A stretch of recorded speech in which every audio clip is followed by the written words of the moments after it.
남편은 아무리 설명해도 모르는 것 같았어. 자신이 집에 들어올 때마다 뒷목덜미에 시커먼 눈알의 여자가 엎혀서 들어오는 걸 말이야. 남편은 자그마한 병원의 행정실에서 오랫동안 일하다가 정년이 되어서 어쩔 수 없이 나오게 되었어. 건강하던 남편은 기이하게도 몸에 이곳저곳이 다 아프고 우울감마저 겹쳐져서 힘든 상황이 되었어. 남편은 아무래도 집에서 아무 일도 하지 않고 있는 것이 좋지 않게 느껴진다며 백방으로 일자리를 알아보려고 애를 썼어. 하지만 남편은 마땅히 일할 자리를 구하지 못했고 친구의 소개로 투자한 퇴직금마저 날려버리는 형편이 되어버렸어. 남편은 생전 마시지 않던 술도 입에 대면서 괴로워했어. 그때쯤 남편의 가장 친한 친구에게서 연락이 왔어. 친구는 남편의 소식을 들었다며 일자리가 있긴 한데 라면서 말끝을 흐렸어. 남편은 어떤 일이라도 상관없다며 매달렸어. 결국 남편이 하게 된 일은 장례버스를 운전하는 일이었어. 친구는 남편에게 주의사항을 말해 주었는데 그 내용이 기이했어. 화장터까지 갔다가 돌아오는 길에 상주들을 내려주고 나면 버스 안을 대충 청소하고 어둡기 전에 바로 퇴근해야 하고 되도록이면 버스 안에서 혼자 있을 때 잠들어서는 안 돼. 이것만 지키면 별다른 문제가 없을 거야. 남편은 그 정도는 어렵지 않다며 바로 일을 시작했어. 처음 얼마 가는 남편은 일이 별로 어렵지 않고 괜찮다며 좋아하는 것 같았어. 하지만 차츰 시간이 지날수록 남편은 이상한 소리를 했어.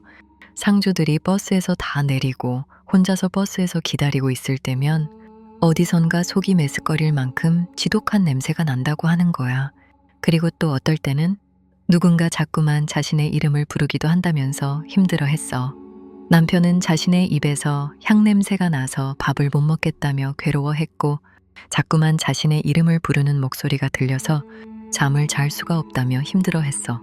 나는 무언가 좋지 못한 일이 일어나는 것 같은 기분 나쁜 느낌이었어. 나는 며칠을 고민하다가 대처스님인 이모를 찾아갔고 그가 내 사정 이야기를 했어. 네 신랑은 나이는 먹었지만 원래부터 마음이 약하고 동정심이 많은 사람이야. 너도 기억하고 있잖아.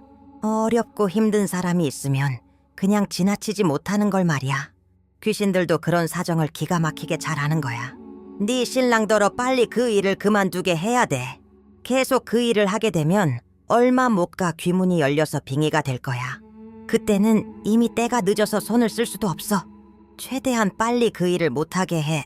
알았지? 나는 어느 정도 예상한 일이긴 했지만 대처스님인 이모의 말을 듣고는 마음이 급해졌어.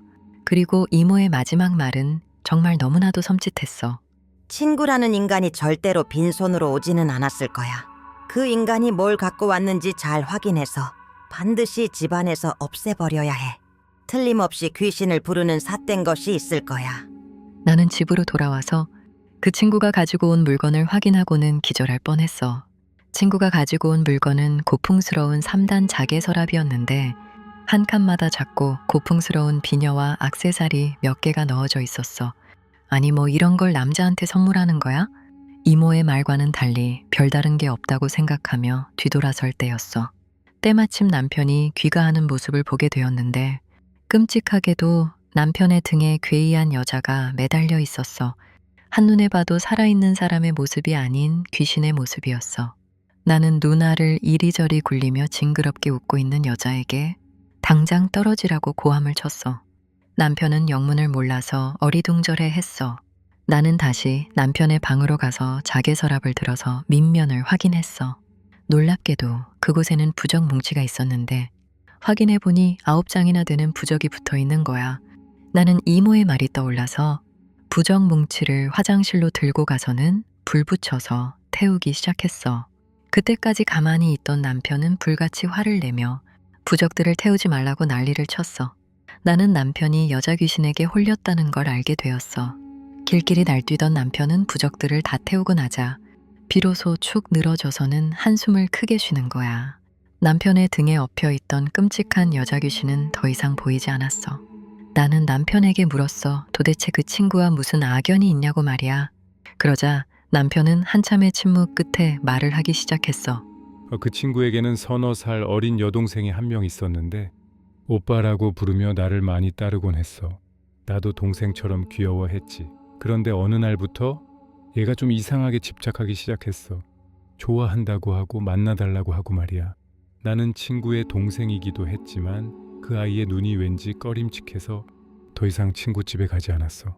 그리고 나중에 소식을 듣게 되었는데 그 동생이 오랫동안 우울증으로 병원에 있다가 세상을 떠났고 나에게 주라며 그 서랍을 남겼다는 거야. 차마 거절할 수 없어서 거기다 둔 거였지. 정말 미안해. 나는 남편의 말을 듣고 생각했어.